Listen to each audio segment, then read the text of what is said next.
कुछ नाम इतिहास के पन्नों पर नहीं, लोगों के दिलों में दर्ज होते हैं, और भगत सिंह उन्हीं नामों में से एक है।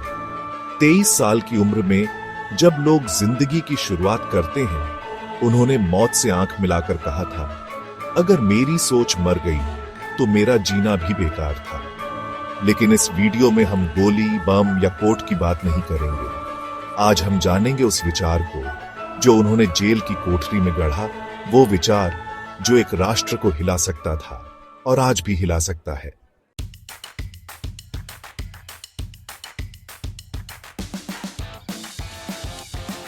जेल जहां इंसान टूट जाता है, वहीं भगत सिंह बना। उनके पास ना भीड़ थी, ना ताली बजाने वाले, सिर्फ खामोशी। लेकिन उस खामोशी में एक तूफान था। उन्होंने एक एक दिन को कलम से जिया। उनके लेखों में न आक्रोश था, न डर, सिर्फ सवाल थे। वो सवाल जो आज भी हमारे समाज से पूछे जाने चाहिए। उन्होंने लिखा, मैं क्रांति का पुजारी हूं, पर क्रांति का अर्थ केवल हिंसा नहीं है। क्रांति मतलब समाज की चेतना को झकझोरना।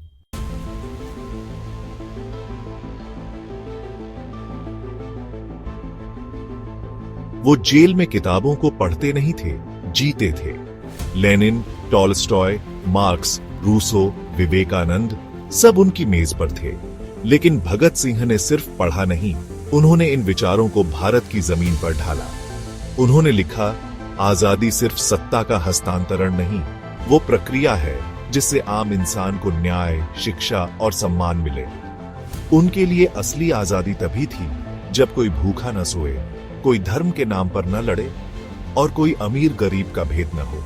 उन्होंने लिखा, शोषण चाहे अंग्रेज करे या हिंदुस्तानी पूंजीपति, दोनों बराबर अपराधी हैं।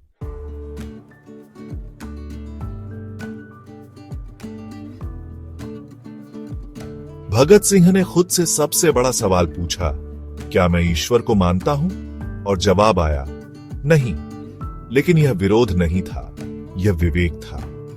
वो धर्म के खिलाफ नहीं थे, वो धर्म के नाम पर फैलाए गए अंधविश्वास और उत्पीड़न के खिलाफ थे। उन्होंने लिखा, अगर ईश्वर सर्वशक्तिमान है तो गरीबी, जुल्म, भुखमरी क्यों? उनका नास्तिक होना विद्रोह नहीं, आत्मनिर्भर सोच का प्रतीक था। उन्होंने युवा पीढ़ी से कहा, ईश्वर को मानो या मत मानो, लेकिन आंख बंद करके मत मानो। उनका धर्म था इंसानियत।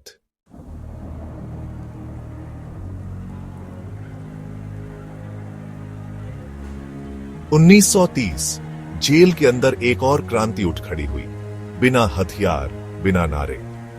भगत सिंह और उनके साथियों ने 116 दिनों की भूख हड़ताल की। उनका सवाल था, ब्रिटिश कैदी को दूध, अच्छा खाना, अखबार क्यों? और भारतीय क्रांतिकारी को सड़ा खाना और गाली। यह भूख शरीर की नहीं, आत्मा की थी। उन्होंने लिखा, हम चाहते हैं कि हमें अपराधी नहीं, राजनीतिक कार्यकर्ता समझा जाए।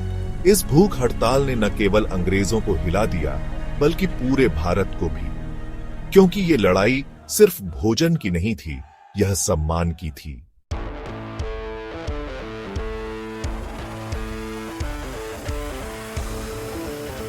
लोग सोचते थे भगत सिंह का रास्ता हिंसा था, लेकिन उन्होंने खुद कहा, क्रांति का मतलब तलवार नहीं, सोच की धार है। उनके लिए क्रांति थी सोच में बदलाव, व्यवस्था पर सवाल और उस समाज का निर्माण जिसमें सब बराबर हो। उन्होंने लिखा, शहीद वही होता है जो मरकर भी विचारों को जिंदा रखता है। और उन्होंने हमें एक काम सौंपा, अब तुम मेरी क्रांति को आगे बढ़ाओ।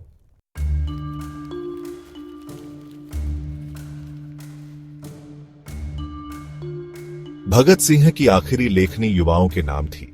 उन्होंने लिखा, तुम्हें लड़ना होगा, किताबों से, सवालों से, तर्कों से। क्रांति तब तक अधूरी है जब तक किसान भूखा है, जब तक औरत असुरक्षित है और जब तक शिक्षा व्यापार है। उनके लिए आजादी झंडा लहराने का नहीं, सोच को आजाद करने का नाम था। और उन्होंने ये जिम्मेदारी हमें सौंपी, तुम पूछते रहना, क्योंकि जहां सवाल मरते हैं वहां गुलामी जन्म लेती है।